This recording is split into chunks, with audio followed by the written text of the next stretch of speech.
রাজধানীর ঐতিহাসিক সোহরাওয়ার্দী উদ্যানে প্রথমবারের মতো জাতীয় সমাবেশ করেছে বাংলাদেশ জামায়াতে ইসলামী।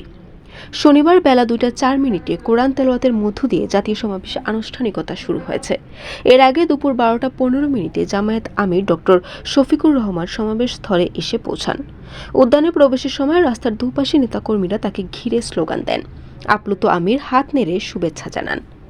এদিন সকাল 9:25 সমাবেশ স্থলে এসে পৌঁছান দলটির সেক্রেটারি জেনারেল মিয়া গোলাম পরোয়ার। এরই মধ্যে জামায়াতের এটিএম আজহারুল ইসলাম সহ দলের কেন্দ্রীয় নেতারা উপস্থিত হয়েছেন। শুক্রবার রাত থেকেই দলটির নেতাকর্মীরা দেশের বিভিন্ন জেলা থেকে সমাবেশে আসতে শুরু করে। 7 দফা দাবি আদায়ের লক্ষ্যে এই কর্মসূচি পালন করেছে জামায়াতে ইসলামী।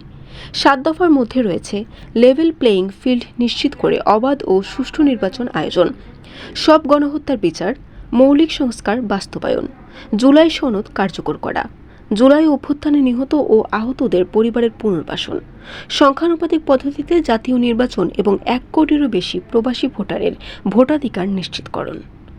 বরিশাল.নিউজ।